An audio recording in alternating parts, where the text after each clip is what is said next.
Hey there everyone, welcome back to GameFind, and have you ever had this problem when you're rolling your dice during your board games?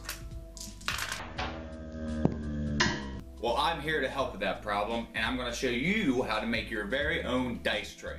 A containment where you can roll your dice safely. And today on Spice Up Your Life, I am indeed going to show you how to make this wooden tray here that is durable and has felt inside. There is another process that I'm going to show you that's fast and inexpensive that has to do with a picture frame. So without further ado, let me show you how to contain your dice. And first, let's show you the inexpensive way to do so. This is the picture frame dice tray. Now you can go to your friendly local dollar store and get any one that is a good thick one that has a nice lip on it. So you want to try to get one so when the dice roll, they don't automatically fall out, though picture frame isn't going to be your best bet, but I'm going to show you this process anyway. So as you've seen, I took the glass out. That's the first process you have to do. You got to pop the back out and take the glass out and just dispose of it safely. And that's what you're left with. You can put felt in this if you like, but if you're going to add felt, you might as well just do the wooden dice tray anyway. So there you have it. You just pop out the back of the picture frame. If it doesn't have one of these, you want to make it with this side out, face out, and you have your little dice tray. So it is going to stop some of the impact with the cardboard, and it will stop some of the dice from falling out. But again, if you go wild, they're going to fall out anyway. So that was the picture frame Spice Up Your Life dice tray. Now let's get to the meat and potatoes of this video, the wooden dice tray. Let's do it right now.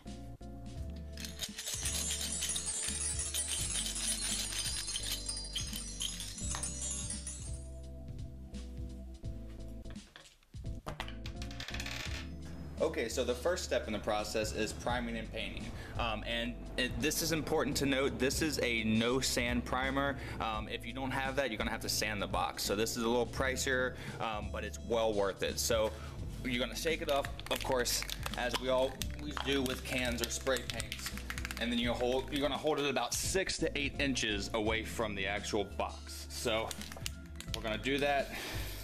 First you wanna test it, of course, and you're just gonna prime it all the way. So I'm gonna do that and speed up the process. Okay, so we have it pretty much all primed. I have another tool that I forgot that is this here, just a little brush. You're gonna use this, just kind of get all the spots that have too much primer, or just kind of spread the excess primer all along the tray. Now there will be spots where you've grabbed that you're gonna have to fix up, and you're gonna leave one side unprimed because you're gonna have that sit and dry, because you need this to dry for about 2 hours to 48 hours. Of course, you want to try to keep a distance when you're priming so you don't get that clumping. You might have to add a second coat, maybe 3, but once the process is done, it's going to look very nice, and we're going to let this sit and dry and go to step 2. Okay, so we have it all primered and it's dry, and remember to primer in an open space. That's why I'm in my garage with the door open. And you could stop there. You could take the varnish and spray it and make it all shiny and new, or you can keep it like that and add the felt. But I'm gonna do, of course, the next step with the red paint here. So I just have an average brush, and the technique that I'm gonna be using, you don't need a designer brush. You just need something that you can apply the paint with. So I'm just gonna do this, and this brush actually works nice for this, and I'm gonna dry it a little bit, and I'm just gonna do that all along the whole box. Just kind of pat it in there, and this is where your creative side is gonna come out. So you can kind of just do swooshes, or you can just do little dabs like that, and you're gonna continue to do that all along the box. And this looks a little pink, but I'm pretty sure this is gonna turn a little more red. So I'm gonna continue to do that and show you the finished product. Okay, so the red paint really didn't give the effect that I thought it would on the black. I thought it would be more appealing, but you can't really see it. It's still drying, it's kind of pinkish, but it dries to be a dark red. So this is a learning experience. So I'm actually gonna add another color. As you can see here, the white that I know will show up on the black. I've done two-tone paints before and they've turned out really well, so maybe the white will highlight the red, but we'll at least get a cool effect with the white. So I'm gonna go ahead and do that right now. I know the red's kind of drying, but maybe we'll make a cool kind of other paint color. So I'm gonna do the same thing as I did before, and I'm just gonna kind of do this with the white. And I'm gonna be a little lighter with the white here. So again, just let your imagination go wild and dab and or stroke the paint onto the box however you like. I am gonna go ahead and continue to put the white on here and show you the finished product with the two-tone paint. Alright, so that's what we have as it's drying. I've applied the white paint and it actually looks pretty cool. You really can't see any of the red.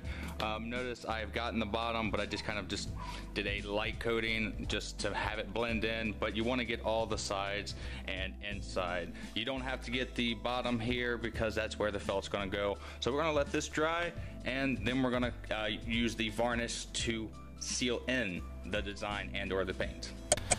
Alright, so the white is dry and now we're going to add the varnish. And again, just 6 to 8 inches away or further, and you don't want to blush this, so you'll just do this and spray. Now this is going to seal in the paint, and again, you don't have to get inside here, though it might help to enhance the first layer of felt. So you'll just keep doing that all around and it's going to give it a nice sheen. Again, this is optional. So I'm going to finish this up and I'll show you what it looks like after it dries. Alright, so the varnish has dried. It does that pretty fast, and now we can move on to adding the felt inside. Again, this paint, the second paint here, is just for texture. You don't have to do that. Again, the first dice tray that I made, I didn't do anything to other than just prime it. So let's go on to the felt stage. Alright, so the felt stage, you're going to be taking a pair of scissors and cutting out a slab of felt that you can fit over the whole tray and that you can tuck into. This is going to be our line, so we can make a perfect rectangle, or try to make a perfect rectangle with the X-Acto knife. This isn't kid friendly, so kids, let your parents do this process and you can help with the gluing after that. So you go ahead and tuck it in and just try to make the best line that you can. I don't know if you can see that, and you want to try to be very careful and just follow the inside of the box here.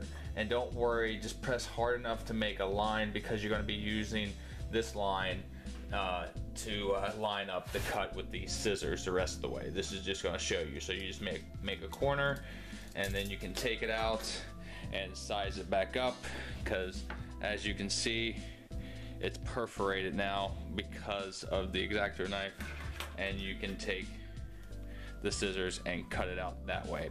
You could just leave the felt in all the way the whole time and cut the whole rectangle out, whatever you prefer. Again, if you have better tools or a better method to do this and put the felt into a rectangle, I say go ahead and do it. I'm just planting the seed. I went ahead and cut a piece of felt that is perfect and lined up, and it looks just like that. Now there are some edges that aren't clean. Again, I'm an everyday Joe, so I just, you know, do my best. But not to worry, because I want to put 2 pieces of felt in here and make the bottom of the tray a little more soundproof. So we're gonna take this first piece, glue it down, and if you can sew, I recommend doing that, but I'm just gonna glue this piece and then glue another piece on top of this with a very thin layer of glue from the glue gun. Alright, so we have our 2 pieces of felt here, and we're gonna be gluing one down to the bottom of the box here. I'm gonna apply the glue here and on the back of the felt here, and place it down. Now you want to do this fast because this glue dries quickly. So if you want to use like a paintbrush as you're like putting it down, following it like a zigzag, just to kind of cover it, and you want to place it down quickly. So just apply enough to enhance this and that, but not too much because you'll get clumpage. So I'll do that right now and show you what it looks like. Alright, so I've done that and I had to be fast. Then take a second and glue down all the corners. So just take a little bit and press it down. Make sure those are down, because that is crucial. Alright, so of course I got a little bit there, but never mind that. And you're going to do the same here for this, but this time just put it on this piece of felt and do it quickly. Make it very thin, because this is what you're going to be feeling on the top of the dice tray and what you're going to be rolling on. So I'll do that. Again, make it very thin. If you have any other adhesive, I suggest go with that, but this is what I have. Alright, I did that, and again, go over the corners, flip them up if they haven't been glued well enough, and they probably haven't, because you have to be really fast. Just get the middle, top, and sides really well, because you can always go back and get these corners. So I'll do that, and we're pretty much set. So give me a second, and I will show you the absolute finished product. And there we have it. It all sticks in, and it looks like it lines up well and it stays in. And then when you roll dice, you don't get much of that dice roll sound, because you have two pieces of felt.